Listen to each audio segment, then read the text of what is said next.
Hi, I'm Brian Augusta, and this is What a Night, live from the Albion Cultural Exchange in Wakefield, Massachusetts! And here's the news.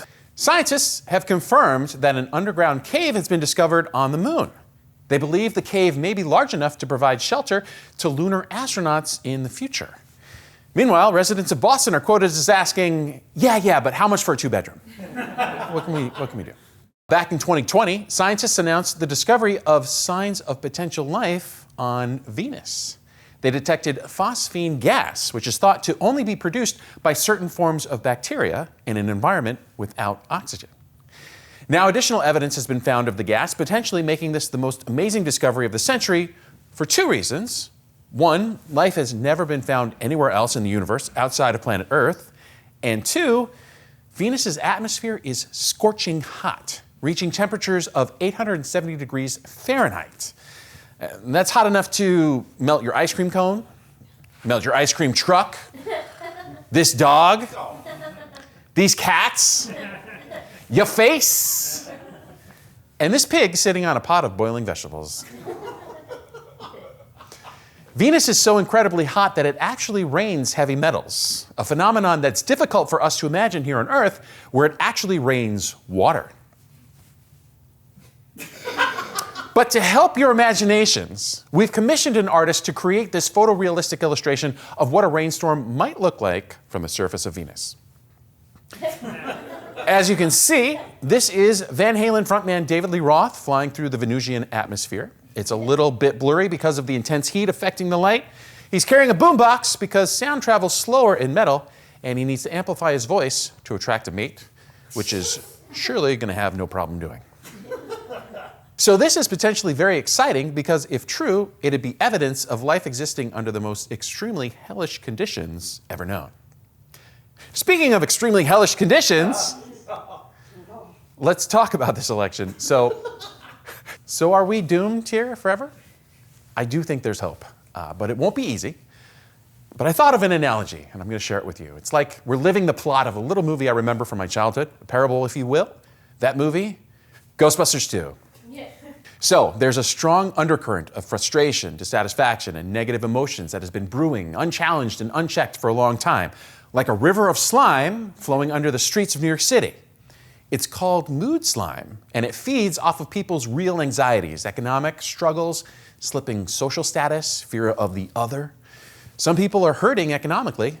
Others just don't like being told what to do. Look, kids, a mask hole. And it all gets stirred up by right-wing media with targeted propaganda. But back to the analogy, back in 2021, when Trump left office, eventually, he was locked away in a metaphorical painting. And everybody stopped paying attention to him for 4 years and went out to celebrate democracy like it was a 10-year-old's birthday party. And then some power-hungry people started messing around and cleaning up his image, trying to bring him back. The election was rigged. Gen 6 was a peaceful protest. Trump has six-pack abs. You're welcome. They had a plan to take back power. They found a way to stir up people's fears with racism, misogyny, and Joe Rogan. They eat cats. They're poisoning the blood. We got to root out the radical left thugs. Woke as whack. The slime got so strong that it took over the people, making them angry enough to forget all the bad stuff Trump is. And so they voted for him. And now Trump's threatening to make good on his promises of doom, round up immigrants, deport them by the thousands, tear apart the Department of Education and the FDA, give more tax breaks to corporations that already pay us too little, and unleash his ghouls on the country, like the Scolari brothers and Stephen Miller. And this is where we are right about now. The White House soon to be covered in an impenetrable dome of slime. How does it end? I don't think, honestly, anybody knows. But if you want to know how it could turn out, the movie story continues. Look out, us Ghostbusters have a plan. We're going to take that same mood slime and infuse it with positive energy using a symbol, something that appeals to each and every one of us, something good. Lady Liberty. We will bust disinformation with the truth. Immigrants are the country's backbone. Everyone deserves to marry who they love and choose their own pronouns. We deserve the right to a fully funded public education, clean air, water, gun laws, affordable housing. Oops, a cop car got stepped on. I'm sorry. That was Ray's fault. Keep ancient lands, your storied pomp, cries she with silent lips. Give me your tired, your poor, your huddled masses yearning to breathe free, the wretched refuse of your teeming shore. Send these, the homeless, tempest-tossed to me. I lift my lamp beside the golden door. We need to embrace everything that really makes America great, starting with her people, because we're not a country of mask holes. Thank you and good night.